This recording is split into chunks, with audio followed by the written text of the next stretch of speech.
Zimbabwe kusangana kwatiri kuita nasi rimwe zuva rinosuwisa, zuva rinorwadza. Tiri munzvimbo yaShechivero imhondoro kai.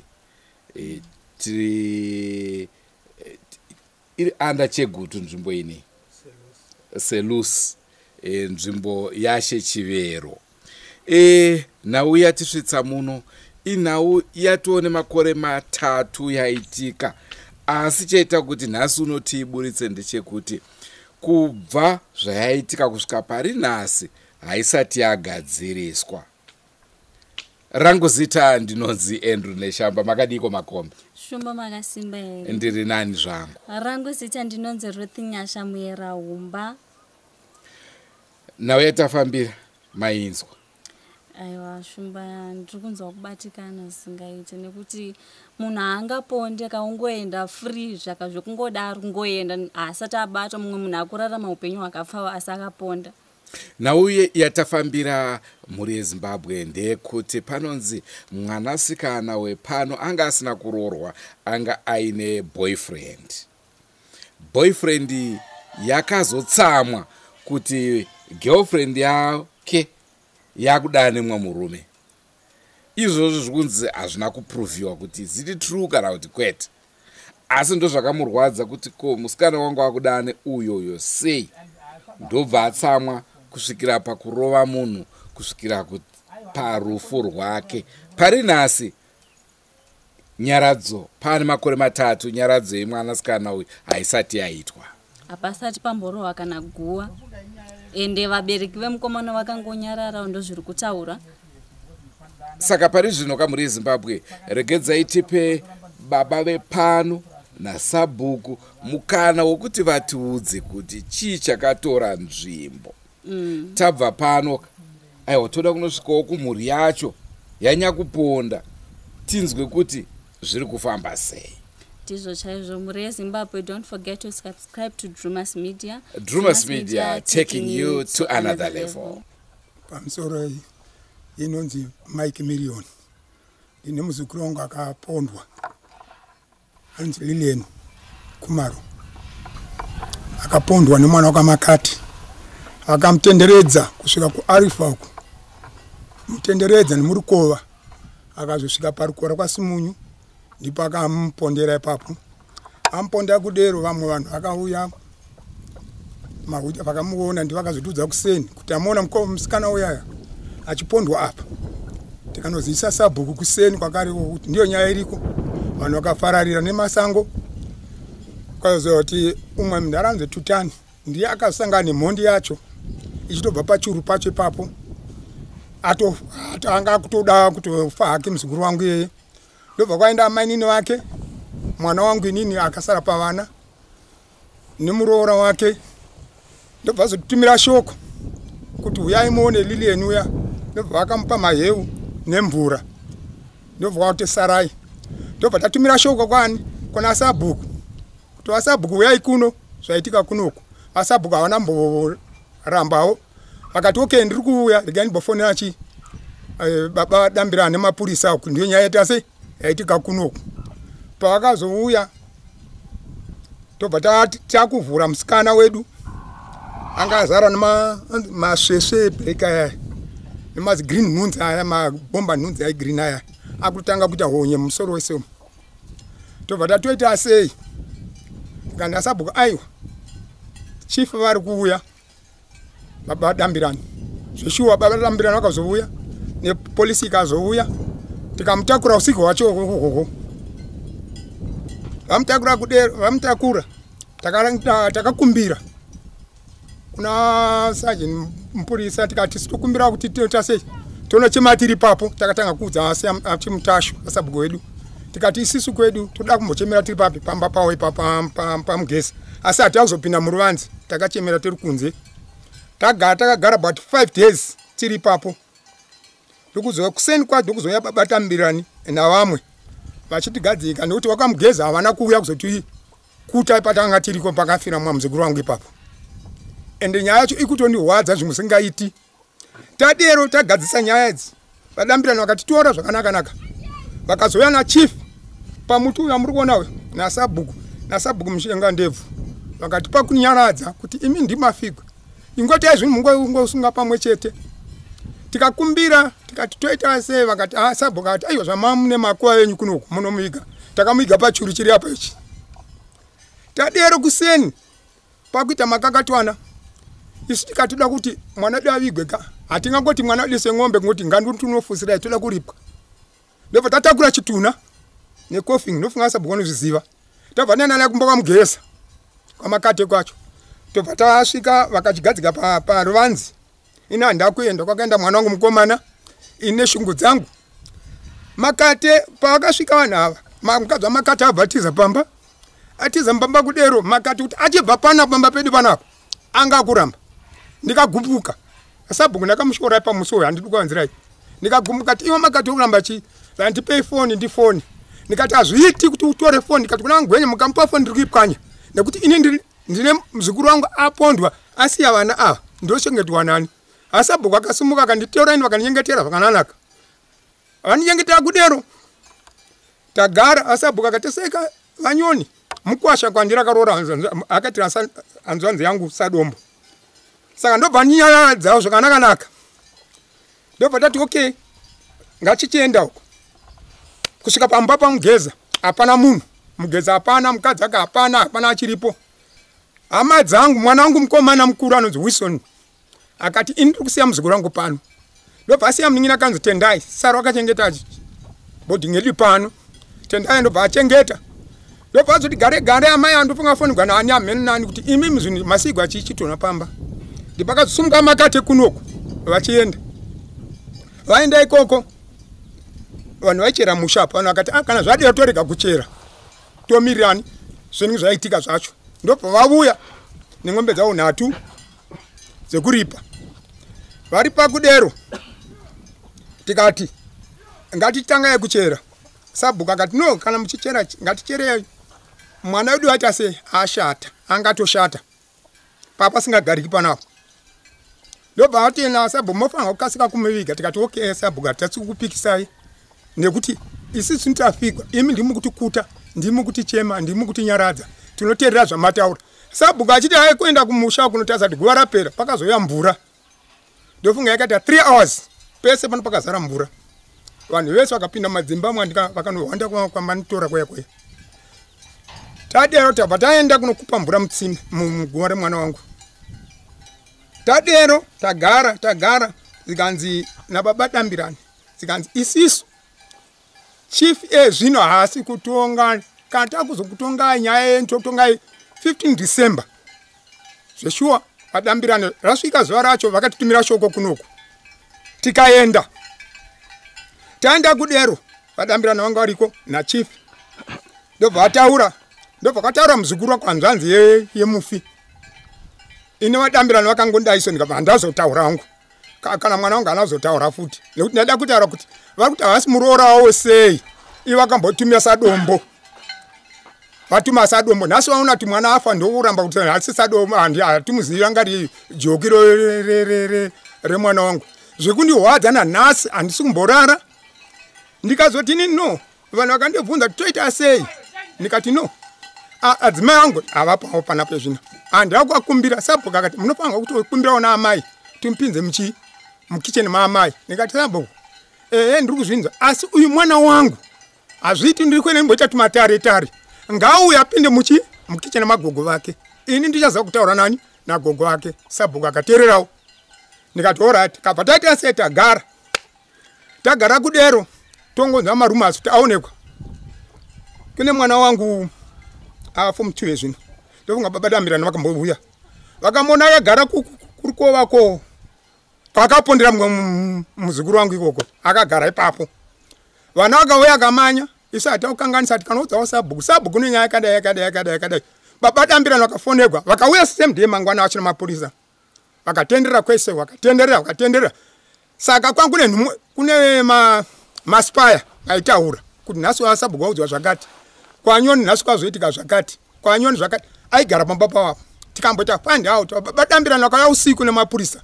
ndofunga kuma10 vakatenderera meso vakatenderera ndikati shuwa baba Dambirani vari kuchema senuwo tadero taviga mwana tazoenda kwedu kwekudare kuya zikanzi 90 days abhadhara ng'ombe dzachifi nedzedu nanhasi ndipakazopinda chirwere cheCovid tikambotaura baba Dambirani tikati aiwa baba Dambirani akatipindura akati no zvino honai hatisi kukwanisa kufamba kune Covid tikati alright baba Dambirani hatingakumanyiri mberi imi ndimo vakuru vedu ndimoriza zvinoitika kuti tifamba sei nanhasi ndiri kuchema nekuti vana vake vakuita marombe mwana wake akuita marombe ndofunga baba sabhuku vani kutoziziva ndine one mwana agara zvakanaka akatukwa natete vacho hanzvanzi yababa vake ndiye ari safe umwe wacho unomunzwa kuti nhasi ari pano unozonzwa kuti ari kwasabhuku unomunzwa kuti kupi nobobukadza kumutora mwana uyu mwana haachagarisika akauya pano hambogari kona mukicheni mangu apindiwo kwenzi handidi ndiona mai vangu imomo wakamakate kana kuzotiudza isisi kuti no tazomira zvakadai kana kuniudza baba Dambirani havana isisi takuzoti tombomira baba Dambirani vakambobvunzwa nemukosha wangu baba Dambirani akati aiwa tichiumbomanya mai tikuiziva nyaya yenyu musambochema zvenyu tikati aiwa maita zvakanaka baba Dambirani svikana nhasi muzukuru wangu gore rino ndere3 ashaya MHONDI isati yabatwa haisati yabatwa vanhu vanomuona vacho vanova vachizotiudza kunoku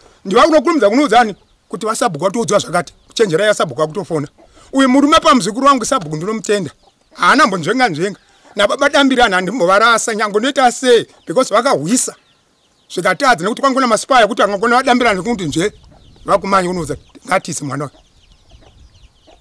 nanhasi hasati amubata kana kuti tizonzi kana pano nyaradzo zvacho haisati yaitwa nekuti ndakati inini hatingamboiti nyaradzo tisati anzwa musoro wenyaya tisati ambosungunurwa nababa Dambirani sokuya kwakatipa vanhu vakati korufunga sei sabhuku ndambomuudza asi takagara nemhuri yangu pasi ndichiudza mhuri yangu inini ndikati vana vangu uyu mwana wedu nanzvanzi dzake dzokwamaiguru ake ndikati uyu mwana wangu tisati apiwa go ahead nababa Dambirani kuti akamuda kuita nyaradzo nchiitai hatisi kuita mwana wangu akarara pamakuva apa pamutogwe papayapa pana mwana wangu second born yangu na iye na mai wamusikana yeye avangofa wawa vachingorwara wavo vari papa vatipoti nomukoma wake varipo vana vaviri vasukuru vaviri nasisi vangu nemwana wangu saka i4 takatokumbira na baba dambira kuti zvati nemusha wedu kwanza aiwa zvatine nazvo igai mwana wenyu asi ine nanhasi ndiri kuchema nyangwe mhuri yakwamakate ikandisekerera sei gode riri mumwoyo zvekuti dai asingati baba dambira nava kundivashorese ndaitawo ndamanya kwese kumbomutsvaka ngana kuchipinga nangusvika ndikuti mwana wangu akandihwadza nanhasi akutondihwadza mandiri panapo akutondihwadza nekuti vana akuita marombe iye ane mwana ipapo wakamakati asi kuindisa kana sipo kana chii kana kuya kwandiri unosekuru ndimungangoti svitsirawo zvinhu izvi asi kudero vari kuti hai takasangana mafurisi edu nekuti isi hatisi kutaura isi tikangopiwa bhajeti nababa adambirani tiite nyaradzo tinoita nyaradzo asi hatisi kuzoita nyaradzo tisambopiwa gwaheti isi zvikundihwadza ende apa ndatorwa nehana ndabvunza sabhuku asingaperi ndikati kwakanaka kwandiri kuingwa kwakanaka kwandiri kuingwa ikoko sabhuku akati handei tikuenda kumba kwenyu handei tikuenda kumba kwenyu asi 3 years hapana chakaitika baba 3 years muzukuru wangu Lilian Kumaru kana kupfuka kana kuita sei asi kumbopfuka kana kugwisa kwamugeza kwacho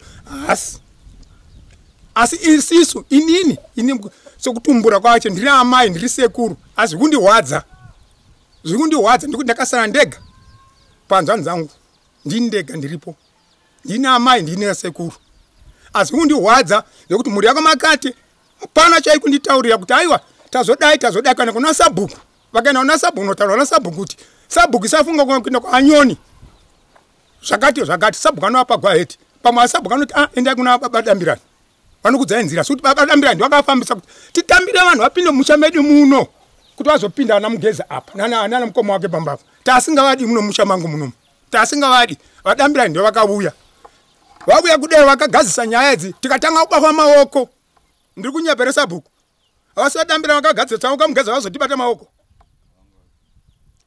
kana ndiro yapamba pawo tairara padhuzi nemba yavo kana baba dambira vakazoona tarara asi havana mbouya kana handei kumutsa kuti mamuka sei pamazuva mashanu atakarara pamba pawo tikati sisi pakazoya hama yavo ndobva yava $10 ende vakushandisani sabhuku baba dambirani vakatiudza kuti zvamakuita kushandisa sabhuku kumutuma sabhuku munyaya dzenyu hazvina kunaka tikati sesa dambirani si hatingatuma sabhuku ni baba ivo anamugedze ndivakanze musati sabhuku sadombo wenyu ivo dambirani kana chinye panondipupura kuti apa manye panyono vakaine $10 kuti titaurirani tikairamba tikatama usiku ihwohwo tikauya pano pamba pangu panapa tatama usiku ihwohwo tikati agadzira nyaya zikanzi mwana anouya musi wa ainzi aifanira kuuya musi wa 20 akanzi 20 October November ndizo akanzi no chiuya mutore mwana musi wa 18 October takamiga musi wa 19 aora mwana aora papa singagariki takati tandove mudanga umba batibesa moto kuti nhunzi dzibude asina nhasi gudo rangu riri pamoyo apa kana wakamakati wachindiona makadi ndinofara hangu asi zvavakanditira pane patisina kunzwisa baba mukomana uyu kana tingati mukwasha wenyu yeyu akaponda mwana uyu zvainzi nhau yacho ndei kuti vazosvikira kuponda right ranzi wanyengwa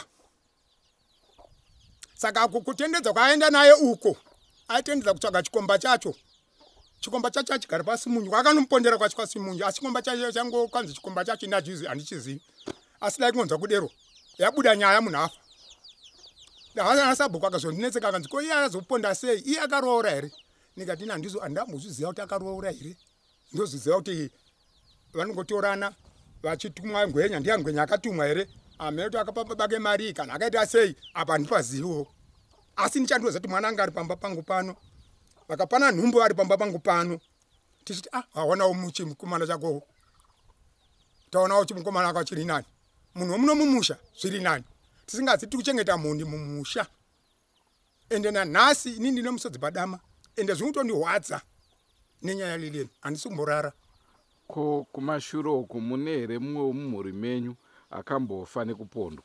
Hakuna. Ekwedu nemhuri yekwangu ni yakapena chigwere chakauya chiya. Ndicho akapedza. Kana mai vake vakafana chigwere chocho. Mukoma wa mai vake akafana chigwere chocho. Kupondwa hakuna, kana kumadzinza kwedu hakuna akapondwa. Hakuna. Asi mamboti akambobhadhara mati akambotuma munyai mashuromu? Akatuma munyai. Akaendesa hameno mari kana akandisa $10 hameno kwa babake. Asati aita inyaya dzake. Asati. Apa mwana wacho ndifunga angane 3 months. 3 months. Ndipadakanzwa. Kuti zvadai. Angane 3 months mwana wacho. Na nokuti mwana wacho ndifunga badambirana vakamuona here pana. Handisi kuziva kuti vakamuona here. Kangari kakasiwa kakadai pa. Kamwana kacho. Zvino mukamuona ari Burwayo. Akuchengetwa natete wa anzvanzi mukwasha wangu manzvanzi mukwasha wangu. Ni ari kuchengeta. Umwe wacho ari kuchengetwa na mai guru wake mwana wa mai guru wake. Ari kumuchengeta ari kuopugezi. Umwe wacho ari kuchengetwa kwaDhumile. Saka iye akauraya mukadzi nekuti amuona aine mumwe murume. Haana kumbata. Haana kumbata. Akaita zvokunzwa. Zvokunzwa. Zvokuti ndonzwa kuti achimutasha ndiwo ari kumanzana mai nyoni. Ndoponda mukadzi nakutotsvaga achimutasha ndowaponda achimutasha. Zvanisira kuti zvinonzi wabata nechikombo nomubata ipapo anzvimbo wanobata right. Kana chimubisira hembe womubisa hembe woenda nadzo. Wowe angusiku dakauya kwatini kwanini sekuru vacho. Sekuru. Muzukuru nyari kudai. Togadzisa nyaya asi hapana. Asi tingati kuti azosvika pakumeka decision iyoyo, tingati anga adyiwa here mari nemwana wenyu kuti azosvikira kurwadziwa zvokuti wadane uyo ndakutokuuraya? Hanzi basa rakaunze mumukadzi akamuponda futi. Wakamboponda mumukadzi zvakare. Nekuti ichi akazoitika manje. Mwana wacho karipa kanhubuwo futi. Kabata mwana repkesi kari kadikidikiso. Saka tingoti dzinza rawo. Nekuti iye ade akaona kuti mukadzi amubata nechikomba. Aiuya kana kuna sabhuka achimutasha. Asabhuka achimutasha. Ndabata mukadzi wangu nechakati. Asabhuka achimutasha amudza ati enda kuna anyoni. Handei kwa anyoni togadzisa nyaya dzenyu. Kana iwe asabhuka vaigadzisa nyaya. Nekuti ndiwo baba vedu munomu. Asi hapana. Kana iwe hama dzacho patakawirirana vakazodzoka bheki. Ko mazofunga sei? Muri kuita nyaradzo here kana muri kuita sei? Hapana. Nanhasi. Pa 3 years dzese. 3 years dzese. Zvino ndofunga nguva mapfupa ega. Asati aita nyaradzo. Hatisati. Ndofunga kuti ivo vanoti takagona, takaponda. Nekuti vakabudisa shoko kuti yanga iri hure remwana wedu. Ranga ari hure. Ko hure razobereka sei mwana? Nemwana wenyu hure. Akambotogara ikoko. Kumba kwawo. Kwamba kwawo kwamugeza akanogara. Akanogara. Vese vana sabhuku vazviziva kuti aiwa munhu agara apa. Isati shori sabhuku. Aiwa. Isiti shori kwabereki. Kwamakurunga yabi yangu ava. Vakauya kwandiri inini kundidzimura. No, sekuru makamira. Isitakafunga pakati. Toziva kuti heli mwana wedu ndiye akaponda. Nekuti uyu mwana uyu aida kuzonofusira yega musango. Nekuti akawanika ane badza. Nekuti churu chacho panga kaisiwa. Maidarika baba, muchidarika apa. Kune churu uku. Kune zigomba kwakadaiso. Pane zimuonde. Iye anga kaenzesiwa mugomba roro nemuonde. Nekuti muonde wakafuta wasingaoni musoro wemunhu. Wasingamuoni. Ende chakanyanya kuti hwadza chibereko. Chibereko chachiri panze. Akabvaruka nika yake mukati kuti rubhu. Panga pane sauti. Amene sauti yairunga chii? Salt. Neti maheu. Itoto. Nechi mafodla dzawo dzinodhagwa dzonzi chii? Dzavanosuta idzi. Mbanje. Kachikuti kasitombi kakadai so kanga ari imomo mbeki make imomo. Nikati saka uraya mwana wangu yanga achiita mbanje. Vanhu vakatadza kumubata baba. Akamanya setsuro. Isi tukati kuenda kuna sabhuku vanhu vakuenda kuna sabhuku. Iye ndipari kuuya kumba mawo. atakura sola yake nefoni yake aenda. Maona. Ndio nyaya chiripo asina nhasi indiri chema. Kuti muzukuru wanga achamuka we. Asi kuti angava akabuda here kunze kwenyika kana kuti ari muno muZimbabwe. Aiwa, ana mbobuda. Ari kumakorokoza. Akubuda munabuda nene baba vangu. Haana chanacho sanyonu. Haana chanacho. Nekuti hama dzacho dzinotomuziva kwaari. Hama dzacho dzinomuziva kwaari. Nekuti vanga singa vane shungu nazvo. Vaiuya kuzotifosa kuno kuti ko imimi mazofunga sei kuti nyaradzo. Mazofunga sei kuti asei. Pa 3 years mwana haana mboroigwa guva. Nhasi kana kuita nyaradzo atina. Ene zvikundiwadza. Ini zvikundiwadza nyangwe sabhukanzi mungu akandivula avanyoni inda ndikati aiwa ndofunga mwana wangu. Nekuti mwana anga ndofunga matanda angaripo. Andimukona ayo. Iro mukononero. Rakagofu marai. Ndiro atoti number 3. Number 4 ranga kofu marawo kudarika up. Number 5 ndio kanga rakatete. Number 6 tutete. 1 and 2 3 anga mazitanda mahombe. Akatogwa nepolisi wakaenda nawo.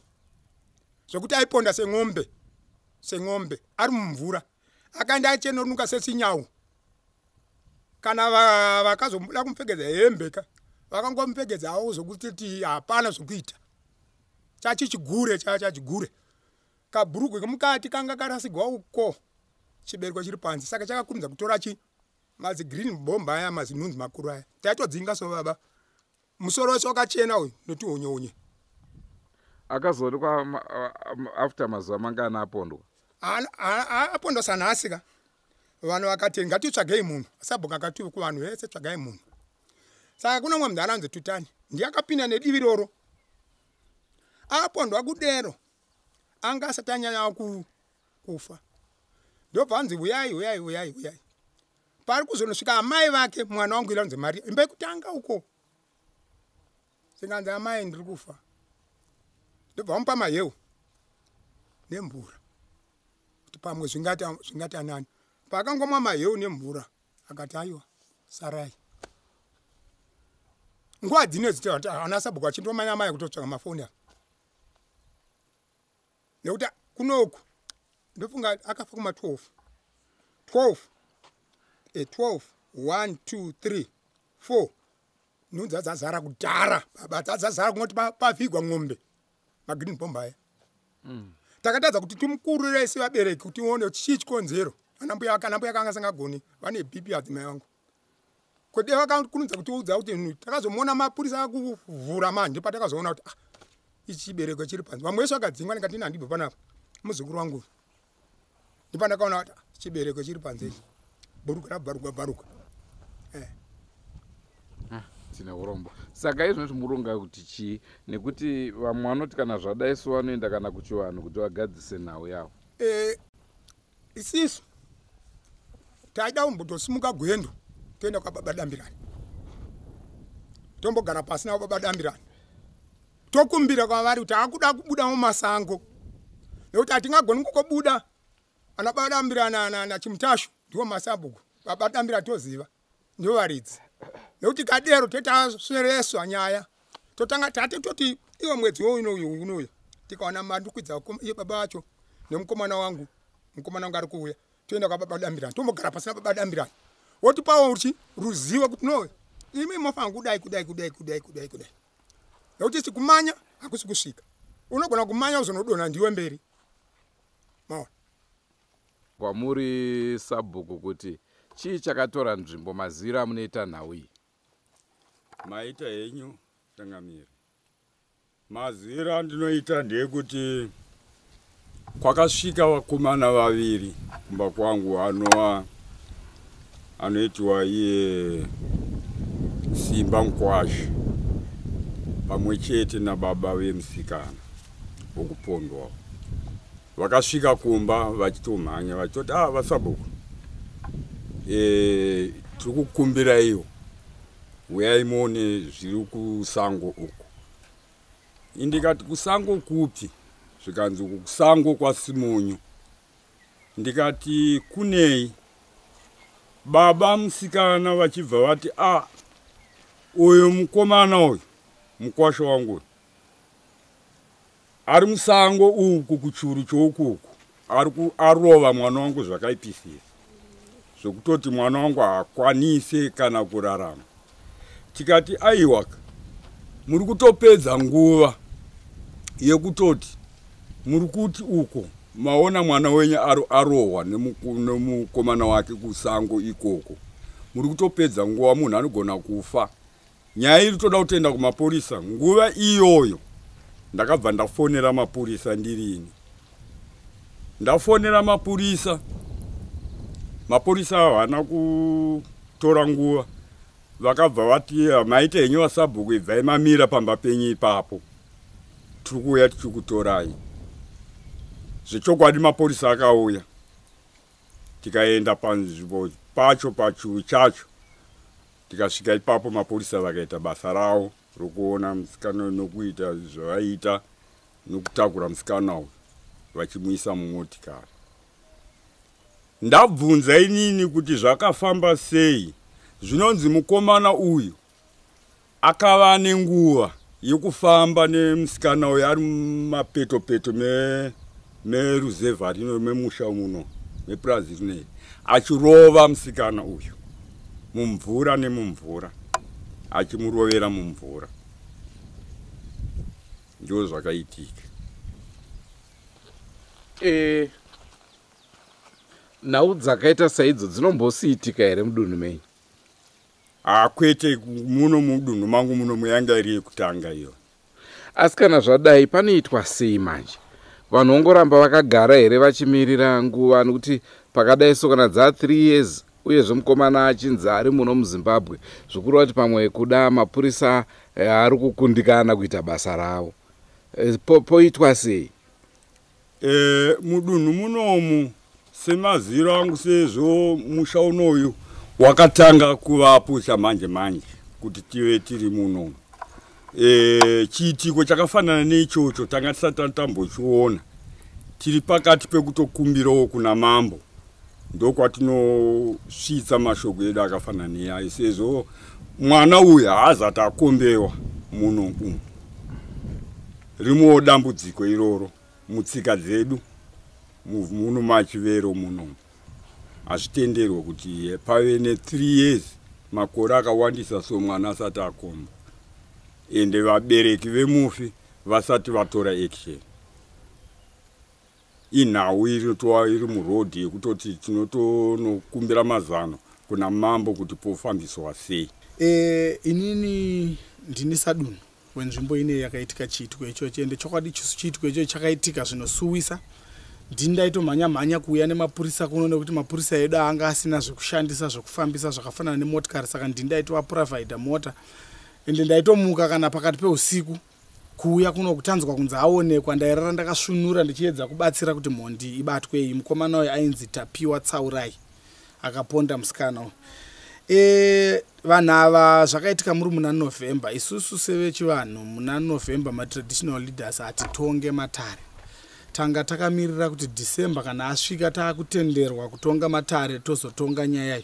Chokwadi 15 December wataurwa nababa akasvika tikatonga nyaya iyoyo. Vatsaurai vakauya tikataura navo, vakachajwa mombe dzavakachajwa namambo. Vachajwa mombe dzavakachajwa, mwana wavo akaponda. Kwamambo kwaifanira kuzoenda mombe imwe chete. Saka ivo vakazokwanisa kutenga mombe 1 ndobva vaendesa kwamambo vachiti mambo ndiri kutsvaga mombe dzani dzevava.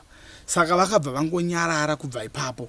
Endewo munyama watakabva taita, mambo wedu akanga achitonga panguva yacho anga ari acting chief, akabva amiswa nehurumende kutonga zvichinzi pakuda kugadzwa mumwe mambo. Saka mumwe mambo haasati agadzwa kusvika pari zvino. Hatitori namambo kwachivero ari kutonga, tisi tiri kutongoona matunhu masadunhu. Saka tanga takamirira kuti mambo vakagadzwa nyaya iyoyo yosumudzirwa yoenda mberi. Asi isu seve matare echivanhu hatigone kusungira ava kuti musafambe muchifambirawo zvemusha wenyu. Vanhu vaifanira kunge vakatosimukawo vakatsvagawo kana kwavanoenda kufambira mwana wavo, kana kutomumutsa kuti atevere musungwa agone kudzoka. Vamwe vanogona kutonogadzira kamishonga yekuti akapara izvano yachirotomoka kusvika asvika pamusha pano. votodaidza mapurisa kuti yaimubate. Kana isusuwo sevakwaChivero tiri kutoshamisikawo kuti ko vakanyarara sei vana. Tiri kutofungawo kuti pamwe vanhu vacho family yacho pamwe havana hanyinga nekufa kwemwana wavo. Tatoshamisika nhasi tichinzwa vachiti aiwa hanyinga titori nayo. Vane mvumo yekutongosimuka izvozvi kana vakatongonzwa kuti kune munhu anozvigona ngavatosimuka vaende nekuti chiitiko icho chakatotirwadza mudunhu. Ende munhu iyeye achaenda achiita nzira yeye achiponda munhu. Ende ukaona munhu anoita maurayiro akadaro ekuti anoti aponda munhu anobvarura nguo yemukati kutora chimuti kubaya baya nhengo yemunhu kupinza mukati chimuti kusvika chibereko chabuda kunze. Haisi mhondi iri kudzidzira. Munhu iye anofanira aine kwaakambozviita saka haatoone spiriti yekuuraya vanhu. Ende tiri kungonzwa kunzi ari muno muZimbabwe ari kuramba achinzi ari kumakorokoza amboonekwa kwakati adi anoramba achipara mhosva tapiwa tsaurai kwaari. Saka vepano pamusha pekwaNyoni ndinoti kana vaine kwavanoziva ngavafambe vaende vafambire mwana wavo. Munhu haurayiwe sehuku, munhu haarove sehuku. Vanofanira kufamba. Ezvino izvo vabereki vatapiwa vakangonyarara kana kuripa kwavaivati vacharipa havana kuunza kana mbudzi chaiyo pamusha pana. Saka vanogona kutora action yavanoda nekuti zvokumapurisa vakaisa nyaya kumapurisa, mapurisa akatadza kusunga musungwa nekuti havana kumuona. Haisi nyaya yekuti mapurisa akatadza kuti munhu akambobatwa vakamuregedza, havana kana kutomuona musungwa wacho. Pavaiudzwa kunzi aonekwa pakati vaizosara vosvika pasina munhu nekuti dzimwe nguva vanenge vasina motikari. Pavanozotsvaga motikari kuti zvaivatorera kana 1 hour uye anenge atoona ndaonekwa obva atiza obva aenda. Saka ivava mhuri yepanapa iyi ngaitore action. Vanotsvaga vanhu vanoita izvozvo zvakawanda. Vangadai vari kutoti regai tiende kumadzimambo tiende kunobvunza kuti tiratidzewo kwatingafambe kwatingaende. Isi hatina mhosva yatinovapa kuti mafambirei muchifambira zvemwana wenyu nekuti mwana ndewavo, ndo vakabereka. Saka vanogona kuita zvavanoda. Ichokwadi kuti zveshuwa pakafa mwana uyu vakaenda kunoridza ngoma vari pagedhi ipapo nofunga kwemazuva 5 vakaungana. Ndini ndakatozouya kuzosikotaura navo tichitovakumbira kuti aiwa pachivanhu mukange maakudaro hazvichaita zvakanaka, munopesera matemana nematemo pano, munopesera maita sei. Ndokuzobva kwavakaita vachiuya kupi vachidzoka kumba kwavo. Asi vakatombonogara pagedhi pevanhu ivavo kwemazuva akati kuti chokwadi.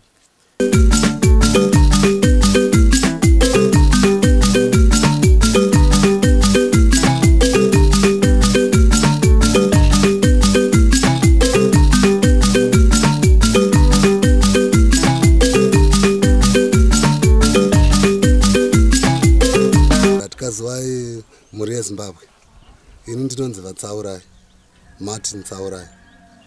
Saka pane nyaya yakaitika, mwana wangu mukomana akadanana nomwana wakwaKhumalo.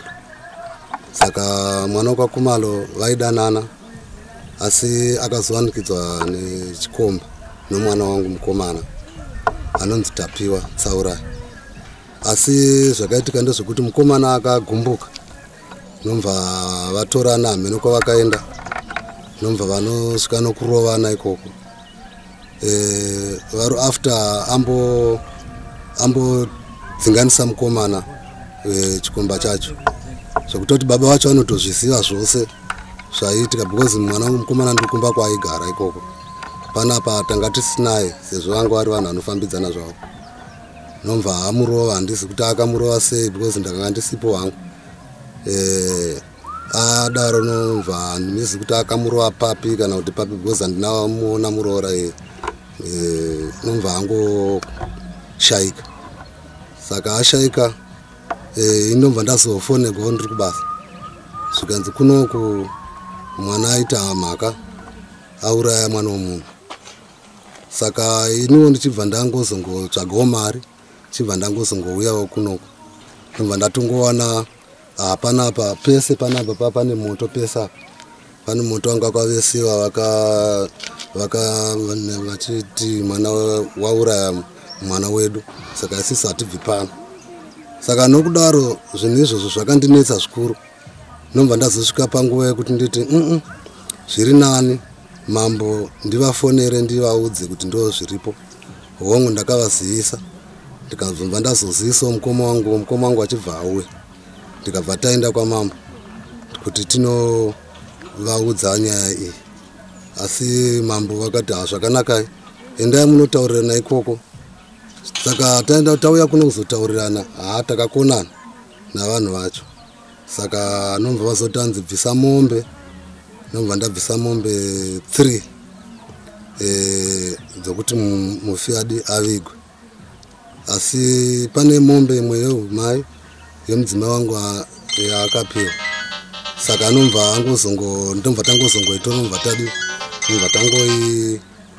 nomva tangoibvisawo mombe yacho saka nokudaro isuwo mambo vakatitorawo vakatitongawo tikataurawo zvatakataura sai zvatiri kungotaurawo kuda kuti zvinhu zvacho zvakanga zvisina kumira mushe plus isusu tanga tisina ufungidziro hwekuti zvingaita fanika saizvozvo nokudaro tinoona kuti mwana wakakanganisa zvikuru anga asina kusvika panguva yakatafanika saiyoyo plus zvefuti takazongowana atiza because ndaida kuti ndimuudze kuti aya hande kumapurisa tine kusarenda kumapurisa mapurisa ndanoziva nyaya dzako dzaitika idzi kuti vanodzitonga sei asi nokudaro takawanika asipo atisa saka muroora uyu takangozongomuviga kwababa vake ikoko kwanyono mva tamuviga ikoko saka kugara kwatakazoita hedu iko zvino tigere hedu zvakanaka nawo hapana kana chakashata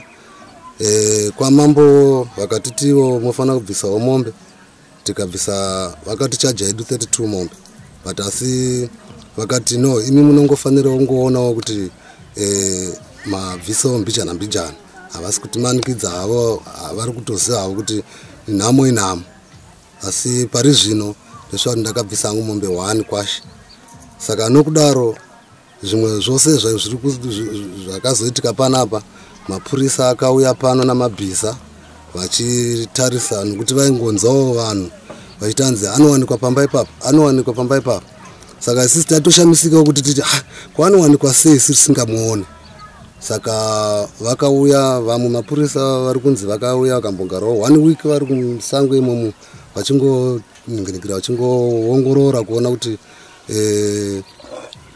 angawanikwa here kana kuti ari kuuya here pamba pacho saka pamba haana kana tombosvikawo ine hanambomuonawo chero paakangoenda ndakazongouyawo kuno kumba ndikamutsvagawo ndikamushayiwa hana kutombomuona paakaita zvinhu izvozvo saka then vanhu ndo vakanga vakungoramba vachingotaura mwe vachingotaura kuti tamuona but angasipo handisi kubva nguva iyoyo kusvika pari zvino haana tombosvika pano kana ndozive kuti ari kupi handitombosii saka ndo chitiko chakaitika panapa chomwana wekwaKhumalo akaurawa nomwana wangu. Ko tanzwa kwekwaKhumalo vachitaura kuti hapana kana mbudzi zvayo yakabviswa? Izvo vanenge vakunyepa havo because ndo zvinhu zvandakabvisa izvozvo. Parufu takabvisa mbudzi dzokwana kuita 3 parufu nemombe vakazoti toitora kunoku iyo handiiverenge zvangu ndiyo yakaurayiwa ikoko pamombe nhatu dzandakabhadhara idzodzo. Saka manje handisi kungaziva hangu kuti vanenge vachireva kuti kudii because izvozvo ndakabhadhara ndakabvisa mbudzi dzakanourayiwa ikoko. Asi zvokuti sabhuku vane ruzivo nezvekubvisa sabhuku wenyu vane ruzivo nezvekubvisa kwamakaita mombe idzodzo? Kumazire enyu muri wekwaKhumalo tabva kwairi izvozvi ichitaura kuti haina chayakapiwa. Inini ruzivo rwamuinarwo pamusoro penhau iyoyo nderwupi? Naita henyu inini ruzivo rwandinarwo panhau yemombe inyaya yekuigwa kwemufi kwemusikana uyu wokufa. Ndo pakati vekwaKhumalo isusu tiri kudawo kuti tivige mwana wedu tine chatiri kudawo chatinobata. Ndo pavakapiwa mombe 3 dzavakatina mushure mekunge vave nemufi panapa nekofi ari mukofi make vamusiya panapa.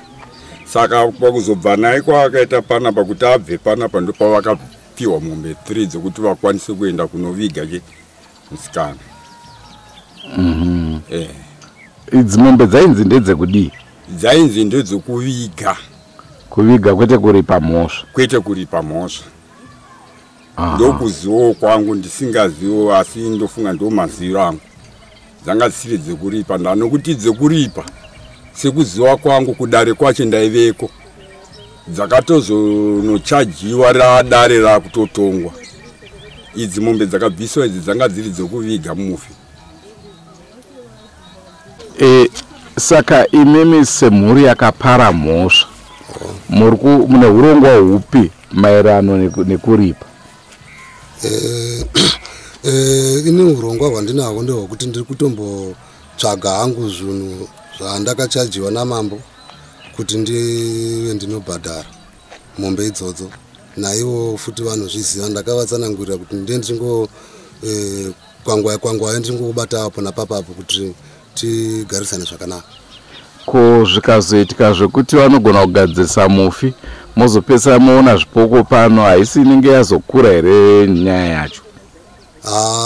Vangazviita zvavo hongu, handingarambe uye handingapindi mupfungwa dzavo, asi zvinhu zvinofanira kuti zvivepo ndezvekuti dai vambondimirirawo panguva ndichigadzirisa kutsvaga mari dzacho ndigotenga mombe dzacho ndigovapa. Muri Zimbabwe ndofunga ndicho chirongwa chatakupai zuva ranhasi. Manzwa kazvataurwa nababa vemufi, manzwawo zvataurwa nababa veuyo mukomana ari kunzi ndiye akaponda. Pakaipa nhau yacho inopedza mate mukanwa. Muri Zimbabwe ndofunga manzwa baba vemukomana akaponda vachitaura kuti dai vakwanisa kundipa nguva kadiki kuti ndikwanise kugadzirisa nyaya dzacho. Rangu zita ndinonzi Ruth Nyasha Muyeraumba. Rangu zita ndinonzi Andrew Neshamba. Asika tisati taoneka baba vataurawo kuti vari kumbongwavha but pane makore matatu apa. Pane makore matatu ndofunga inhau inoda kugadziriswa ichikanaka kuitira kupumudza kashungu dzevabereki vemushakabvu. Ndizvo shumba, asi mukungozoti zvinhu zvakaoma munhu wese akaomera, asi aiva tikutarisira kuti baba vachagadzirisa nguva iripo. Ndiyo nhau yatanga tinayo kamhuri yeZimbabwe. Manzwa zvataurwa naSabhuku, vari kuda kuti nhau iyi igadziriswe. Manzwa zvataurwa naSadunu, ataura kuti nhau inofanira kugadziriswa. Manzwa zvataurwa zvakare nababa vepano, vati nhau vari kuiziva. Senguva dzese muri yeZimbabwe tokurudzirai kusubscribe kuDrewmas Media. Drewmas Media, taking you to another level. Goodbye my friends. Goodbye my friends.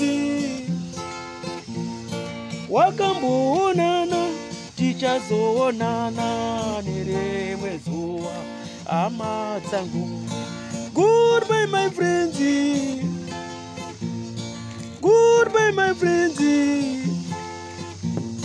Wakamboonana tichazoonana nerimwe zuva hama dzangu. Ini ndokuenda kubasa kwangu. Iwe makiwe mkaranga.